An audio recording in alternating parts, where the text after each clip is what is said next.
ഒരു പാണക്കാട് സന്ദർശനം എന്താണ് ഒരു ആഗമന ഉദ്ദേശം? ആഗമന ഉദ്ദേശം പാണക്കാട് വീട്ടിൽ വരിക എന്ന് പറയുന്നത് സാധാരണ നടക്കുന്ന ഞങ്ങളുടെ ഒരു സന്ദർശന പരിപാടി ഭാഗമാണ്. ഇന്നിവിടെ എത്തിയതെന്ന് പറഞ്ഞാൽ ഓണാശംസകൾ നേരാനാണ്. ഓണം മത സാഹോദര്യത്തിൻ്റെയും സൗഹാർദ്ദത്തിൻ്റെയും ഒക്കെ ആത്മഭാവം നിറഞ്ഞെടുക്കുന്ന ഒരു ചൈതന്യധന്യമാണ്.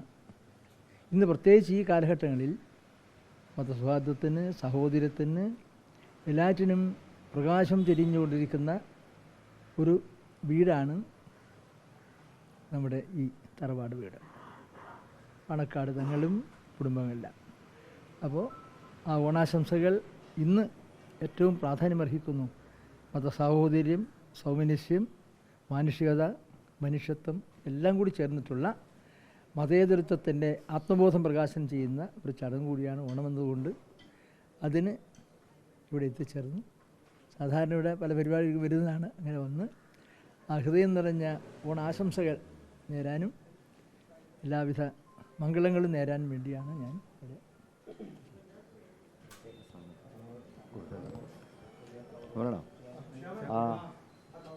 ബഹുമാനപ്പെട്ട കടന്നപ്പള്ളി അവർകൾ ഓണാശംസകൾ നേരാൻ തന്നെയാണ് വന്നിട്ടുള്ളത്. ഞങ്ങൾക്ക് വേറെയും പരിപാടിയുണ്ട്. അപ്പോൾ ആ കൂട്ടത്തിൽ അദ്ദേഹം മലപ്പുറത്ത് ഇന്നലെ വന്നു.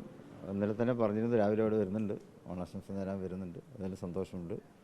പതിവായി അദ്ദേഹം ഫോണിലൂടെയും മറ്റും ഓണാശംസകൾ, ക്രിസ്മസ് ആശംസകൾ, പെരുന്നാൾ ആശംസകൾ ഇതെല്ലാം നേരാറുള്ള ഒരു വ്യക്തിയാണ്. ഇന്നിപ്പോൾ നേരിട്ട് തന്നെ കാണാൻ ഇവിടെ വരാൻ കഴിഞ്ഞ നല്ല സന്തോഷമുണ്ട്.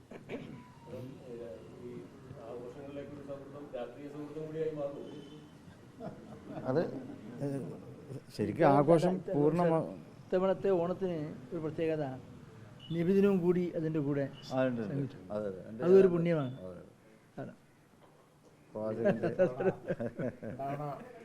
സന്തോഷത്തിൻ്റെ ദിവസമാണ്. ഒരു വിഷമേ ഉള്ളൂ, റോസാപ്പൂ കാണുന്നില്ല.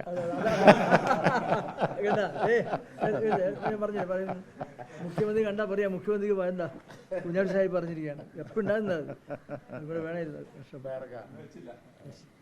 ഇത് ഒരു ഓണ സമ്മാനം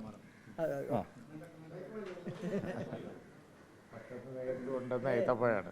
മക്കയിൽ നിന്ന് പറഞ്ഞു വന്നതാണ്. അതുകൊണ്ടാണ് ഇതിൻ്റെ ഇത് മക്കയിൽ നിന്നാണെന്ന് പറഞ്ഞപ്പോൾ ബഹുമാനപ്പെട്ട മന്ത്രി പറഞ്ഞു എനിക്ക് വീട്ടിൽ കൊണ്ടുപോകണം. അതാണ് മക്കയിൽ നിന്ന് കൊണ്ടുവന്ന ഒരു ഉപഹാരം, മധുരം. ശരി.